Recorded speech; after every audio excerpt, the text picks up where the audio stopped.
गुरुदेव.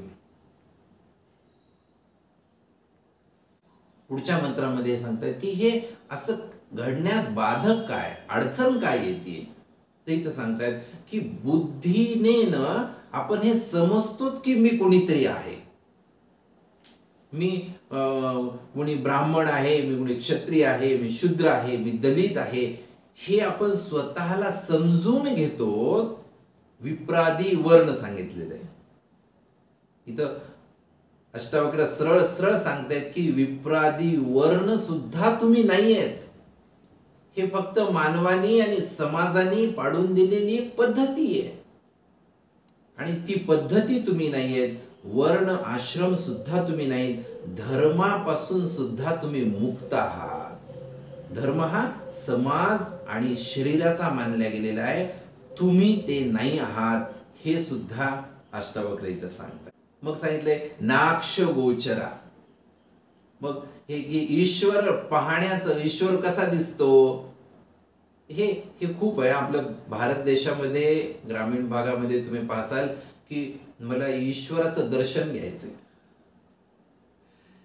मला ईश्वराचं दर्शन घ्यायचंय, हे म्हणणंच एक अज्ञानीपणाचं लक्षण आहे. कारण तो माहीतच नाही की तो स्वतःच ईश्वर आणि ईश्वराला बघण्याची चेष्टामध्ये आपण लागलेलो असतो.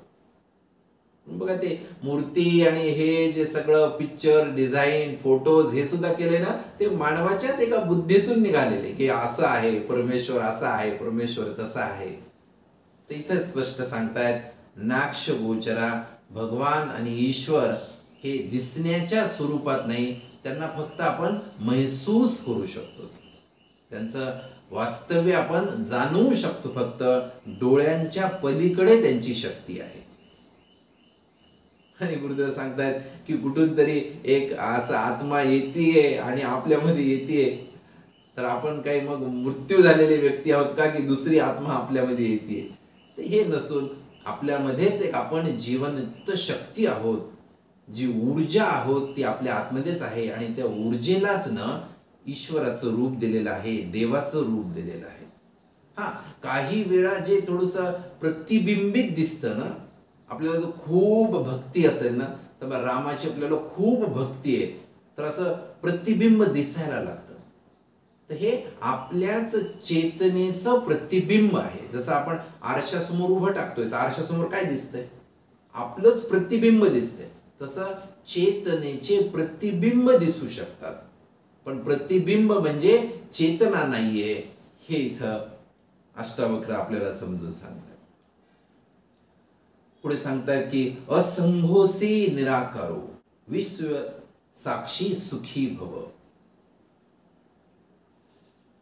परत एकदा एक उदाहरण देऊन सांगतायत गुरुदेव की जसंही आपण ट्रेन मध्ये बसतोय ना, तर आपण एका जागी स्थिर असतो, ट्रेन मध्ये बसून स्थिर बसलेले आणि ट्रेन धावत आहे.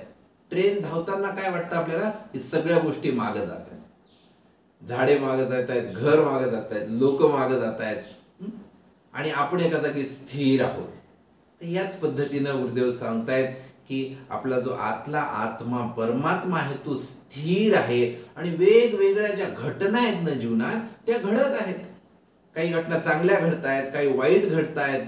ह्या अनंत घटना जीवनभर चालू आहेत, पण आपण आत्मसाक्षी भावनं जर आपण बसलो आणि बघायला लागलो, तर या घटना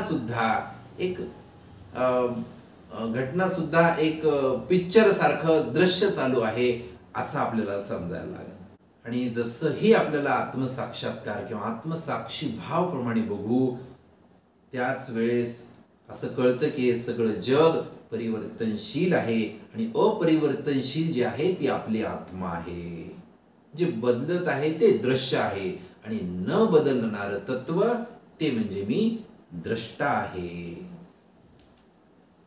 ते दृश्यामध्ये किती सुंदर सांगतात गुरुदेव की किती अद्भुत निसर्गाची रचना आहे बघा. हे जे पूर्ण ब्रह्मांड आणि हे जे रचले ईश्वरानं, तर प्रत्येक व्यक्तीचं जसे 700 कोटी लोक सांगितले, 700 कोटी डोके आणि 700 कोटीच्या डोक्यामधून प्रत्येक सेकंदाला एक नवीन विचार येतोय. म्हणजे कल्पना करा की किती विचार या क्षणामध्ये वर येत आहेत. आणि नष्ट पावत आहेत. तर गुरुदेव सांगतायत की हे सगळं अद्भुत आहे आणि अद्भुत या दृष्टीने जर आपण पाहिलं तर मग आपलं मन शांत व्हायला लागलं. आपण स्वतःला कसं एकदम ते हिमालय पहाड जसं असतो ना, समुद्रात जर एखादा पहाड उभा असेल तर बघा अनंत लाटा येतात आणि मागे जातात, लाटा येतात आणि मागे जातात, त्या पहाडावर काहीच फरक पडत नाही. तर तसं सांगतात गुरुदेव की या ध्यानामधून आपलं व्यक्तिमत्व असं रॉक सॉलिड बनायला पाहिजे. आणि जेव्हा असं रॉक सॉलिड आपण बनू ना तर मग वेगवेगळ्या भावना येत राहतात आणि लाटासारख्या आदळून अशा वापस जाणार. आपण त्याच्यापासून बिलकुल हलणार नाही. तर हा जो भाव येणार, हा भाव तेव्हाच येणार जेव्हा आपल्याला हे समजणार की हे शरीर वेगळं आहे आणि माझी आत्मा वेगळी आहे. त्याच क्षणाला तुम्ही मुक्त होऊ शकता, प्रसन्न होऊ शकता. पुढे अष्टावक्र सांगतायत की निराकार, आपण निराकार पण आहोत. आपला कुठला आकार नाही. आकार काय, सतत बदलणारा जो असतो त्याला आकार म्हणतात. आणि जो कधीच बदलायचा प्रश्नच नाहीये त्याला आकारच नसतो. निराकार सुद्धा आपण आहोत. आणि थोडक्यात परत परत अष्टावक्र हेच आपल्याला समजून सांगतायत की इथं जे विश्रांती घेतायत, ध्यान करतायत, ध्यान करण्यामुळेच आपल्याला एक प्रसन्नता आणि आनंदाची अनुभूती होणार. आश्रम मध्ये फिरताना, बेंगलोर आश्रम मध्ये तुम्ही पाहसाल बघा, एक से एक चेहरे असे प्रसन्न आणि आनंदी दिसणार आणि त्या चेहऱ्यावर एक चमक दिसणार. ही कशाची आहे चमक? हे ध्यान करण्याने, प्राणायाम करण्याने आपले सर्व इंद्रिय जेव्हा शांत होतात ना त्यावेळेस चेहऱ्यावर एक प्रसन्नता, एक चमक आपल्याला बघायला मिळते. नाहीतर फक्त जे दृश्यामध्ये बघितले, दृश्यामध्ये अडकून आहेत ना, जसं टेलिव्हिजन किंवा पिक्चर 3-3 तास पाहून बघा, ते सगळे अवयव बाहेर बघून बघून आपण थकून जातो. 3 तासानंतर तुम्ही चेहरा बघितला तर पूर्ण डल आणि थकल्यासारखा आपला चेहरा दिसणार. आणि सांगतायत की असंग होणं. असंग हे सांगतायत की शरीर हे वेगळं आहे आणि आपली आत्मा हे वेगळं आहे. तर हे कधी होणार? जसं झोपेमध्ये हा अनुभव होतोच आपल्याला. निसर्गानं, ईश्वराने इतकं सुंदर डिझाईन केलेलं आपल्या जीवनाचं. दररोज जी 7-8 तास झोप आहे ना त्याच्यामध्ये हेच घडतं. झोपेमध्ये बघा आपल्याला काही बोध होतो का? शरीर आहे हा पण बोध नसतो आपल्याला झोपेमध्ये. आणि त्यामुळं मग झोपेतून उठल्यानंतर आपल्याला एनर्जेटिक वाटायला लागतं. पण गुरुदेव सांगतायत की फक्त झोप ही पुरेसी नाहीये. आपण जागी असताना सुद्धा, जागी असताना जर आपण विश्राम घ्यायला लागलो त्यालाच ध्यान म्हणतात. ध्यान काय असतं? आपण जागी असताना बस विश्राम स्थितीमध्ये, त्याच्यामध्ये जर आपण बसायला शिकलो तर मग खूप प्रचंड एनर्जी आपल्याला मिळणार. असं सांगतायत की 8 तासाची झोप आणि फक्त 20 मिनिटाचं आपलं मेडिटेशन, याच्यामधून सारखीच एनर्जी आपल्याला मिळते. त्यामुळे बघा 20 मिनिटाच्या ध्यानापासून कशी प्रसन्नता आपल्याला मिळायला लागते. आणि मग ही जी सर्व मग कामं करायचे संसारामध्ये, या सर्वला काय, हे परिवर्तनशील आहे, मी वेगळं आहे आणि मग ही कामं वेगळी आहेत, असं आपल्याला दरवेळेस चालताना फिरताना हा बोध झाला पाहिजे. आणि जसंही आपल्याला बोध चालता फिरताना सदैव व्हायला लागल तेव्हा आपल्याला खरं आत्मदर्शन घडतं.